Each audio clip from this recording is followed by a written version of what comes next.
good stuff. And oh my God, okay. Defense, that's what I'm talking about. Something happened this week inside the Indiana Fever organization that nobody fully saw coming. And by the time you understand what it actually was, you're going to look at this entire season completely differently. Not the basketball. Not the record. The thing underneath all of it. The thing that's been quietly building since day one and finally cracked open in a 72-hour window so chaotic, so layered, so institutionally revealing that even people who don't follow basketball were suddenly paying attention.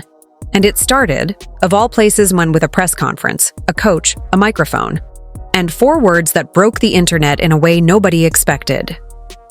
Here's what you need to understand before we go anywhere. Caitlin Clark just dropped 22 points on an undefeated team. A team with real defensive sophistication, a winning record, and something to prove. Indiana won. The performance was dominant, precise, and frankly the kind of thing that makes MVP conversations unavoidable.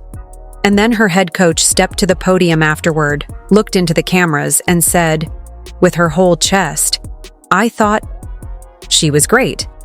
And the internet lost its mind, not in celebration, in suspicion. Posts exploded within hours. One said the compliment rolled off the tongue like the coach was reading it off a cue card. Another asked who wrote that for her. A third, more brutal than the rest, just said, "She got the memo, huh?" Now here's the thing. If you're a casual observer, that reaction probably seems unfair. A coach compliments her player after a big win. Isn't that just normal? Isn't that what coaches are supposed to do? And the answer is yes, it is. Which is exactly why the fan reaction hit so differently. Because for the audience that had been watching this story build for weeks, that press conference wasn't just a compliment. It was evidence.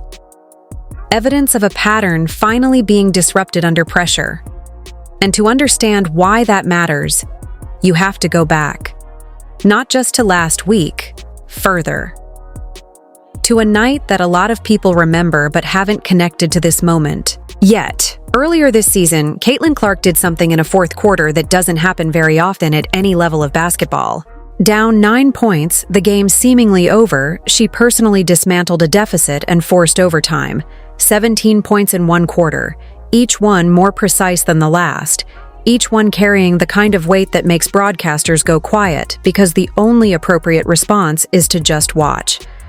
By any measure, any analytical standard, any eye test, any honest accounting of what happened in that building, it was the most consequential individual quarter a Fever player had produced all season. And Stephanie White's press conference afterward described the team's resilience, team effort, character in the face of adversity. Caitlin Clark's name was not said once, not once. National media noticed. They wrote about it directly, explicitly, without editorializing. They just documented the omission. Fans noticed too, and they didn't forget. They archived it. They timestamped it. They saved the clip. Because here's what engaged sports fans do in 2025 that's changed everything for organizations who haven't caught up yet. They build institutional memory in real time. They run comparative analysis on press conference footage with the same attention to detail that front offices use to break down game film. And when those same fans watch the post-game presser after the Valkyries game, that institutional memory activated instantly. The comparison didn't need context. It didn't need framing. It was self-executing. And that's when this story got genuinely fascinating, because the press conference wasn't even the most significant thing that happened this week. Not even close. In a single 7-day window, the Indiana Fever received 2 separate formal disciplinary actions from the WNBA League office. 2, same organization, same week. The first was a formal institutional warning, documented, official, now permanently part of the organizational record, for how the franchise handled Caitlin Clark's injury report before the Portland Fire game. The sequence is not in dispute. The mandatory 5 p.m. injury designation came and went without Clark's name on it. She was scratched approximately 1 hour before tip-off.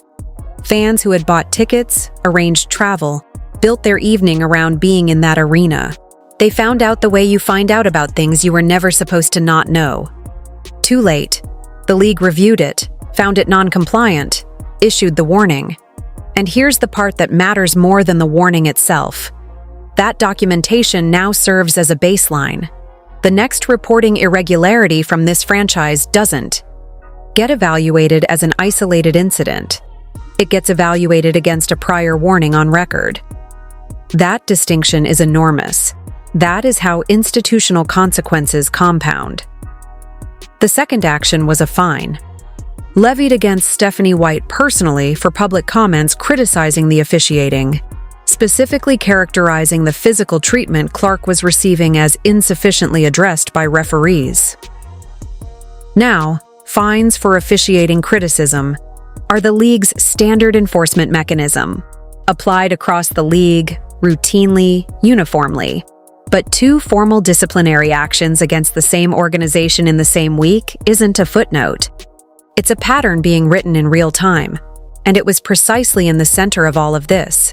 The warning sitting on the books, the fine being processed, the national media covering the organizational pattern, the fan community running press, conference comparisons like a distributed research operation, that Stephanie White walked to that podium and said Caitlin Clark was great.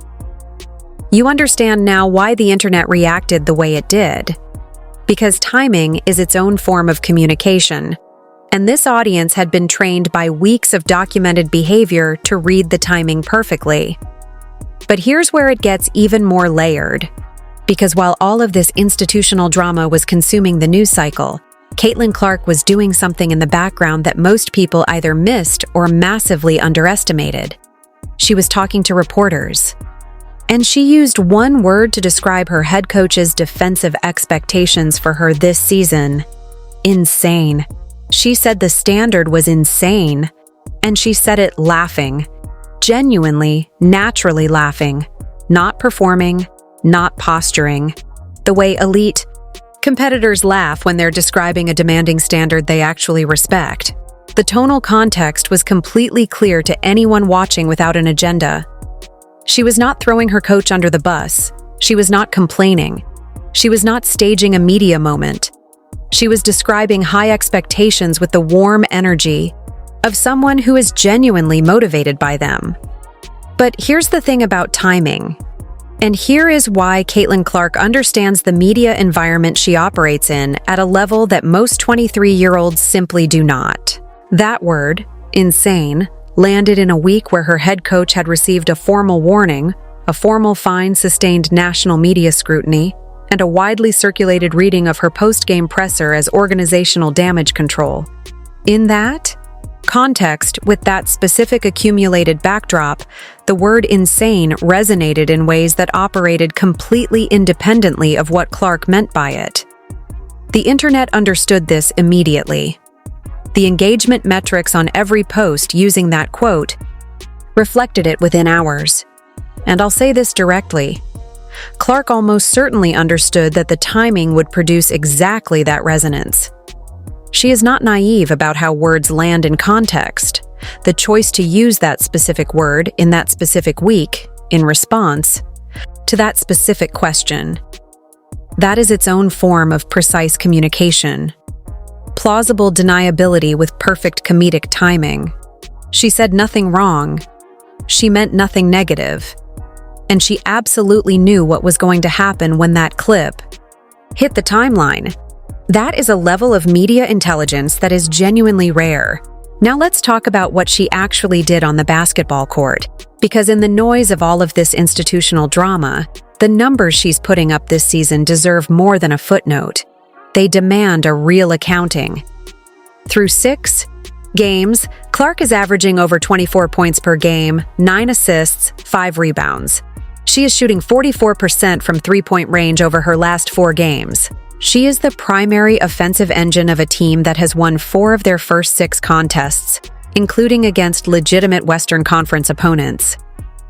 These are not soft numbers against a soft schedule. This is elite production against real competition, and the MVP conversation cannot responsibly ignore it. But here's the part of this story that requires real analytical honesty. The turnovers exist. 6 per game. 36 total through 6 games. The highest turnover rate of anyone currently in the MVP conversation. And I'm not going to dismiss that, because dismissing it without context is lazy, and defending it without accountability is equally lazy. When you actually watch the film, possession by possession, not just the box score, those turnovers cluster in specific situations. High-pressure creation moments where she is the only available offensive option. Transition sequences where her supporting cast's positioning doesn't match her tempo. Late shot clock improvisations where a functional secondary creator would have already received the ball 3 seconds earlier. These are not individual failures. They are system failures. They are the mathematical consequence of running an entire half-court offense through one person against defenses that have specifically scouted that tendency and built schemes to exploit the exact moments when she has to improvise alone. The turnovers drop when the system around her gives her somewhere to go. Right now, that infrastructure is inconsistently present. That is a coaching and roster construction issue. And that distinction matters enormously when you're trying to understand what this franchise actually is right now versus what it could become. Because here's the real tension at the center of this entire story. And this is the thing that keeps me up thinking about this team. The Indiana Fever have a positive record. Their franchise player is producing at an MVP level. Their fan base is one of the most analytically engaged, emotionally invested audiences in the entire league. They have a genuine, real, tangible opportunity to build something historic this season. And simultaneously, they have a documented league warning on the books. A head coach managing 2 disciplinary actions in 7 days while navigating a public trust deficit with the exact fans she most needs to keep. A press conference culture that has produced enough documented omissions that fans are now archiving footage and running comparative analysis as a matter of civic responsibility. A national media narrative that, in a week when their best player delivered one of her best performances of the season, was dominated by questions about whether the coach's praise was genuine or scripted. Those 2 trajectories, the competitive one and the institutional one, are currently moving in opposite directions. And that is not the kind of organizational tension that resolves on its own. It either gets addressed directly with real behavioral consistency over time, or it compounds. And organizations that let it compound have a tendency to look back later at a specific week, a specific sequence of entirely avoidable decisions, and understand that the moment the story could have changed was right there, and they let it pass. So here is where I actually land on the Stephanie White press conference, because I want to be honest rather than just spicy about this. Was the compliment genuine? Was it reactive? Was it externally compelled? I genuinely do not know what is in her heart when she talks about Caitlin Clark. What I can tell you is what the documented record shows. A coach who did not name her franchise player after one of the most remarkable individual quarters in recent team history. A league warning. A fine. And then, praise that was specific, composed, and substantively accurate about what Clark actually did on the court. And here's my real opinion on it. It doesn't entirely matter whether it was genuine or forced. What matters, the only thing that actually matters, is whether it's sustained. A single press conference, however positive its content, does not rebuild a credibility reserve that has been drawn down across weeks of documented omissions. What rebuilds that reserve is the same thing that depleted it: repeated behavior over time. If Stephanie White consistently, specifically, publicly acknowledges what Clark does on the court, regardless of whether the fan pressure is currently peaked, that becomes the new record. That is how organizational trust gets rebuilt. Not with one good press conference. With 20. And Clark, through all of this, has handled every single piece of it with a composure and intelligence that continues to genuinely impress me. She hasn't complained publicly. She hasn't made the organizational drama about herself even when the organizational drama is entirely, completely, obviously about her. She drops 22 on an undefeated team. She laughs about insane defensive standards in a way that breaks the internet. And she lets the records speak. That is what a superstar does. Not the loudest person in the room. The one who makes you forget every piece of surrounding drama the moment she steps on the court. This week didn't just reveal something about the Fever's present. It revealed a choice they're standing directly in front of right now. They have everything required to make this season something people talk about for years. The player, the fan base, the competitive foundation. The only gap between where they are and where they could be is the distance between what gets said at press conferences and what the actions have been communicating all season. That gap is not invisible. The fans see it. The media sees it. The league office has formally documented it. And the question this week answered, while simultaneously raising a bigger one, is whether this organization has finally decided to close it, or whether what happened at that podium was just the latest chapter in a longer story that hasn't finished being written yet. Stay locked in.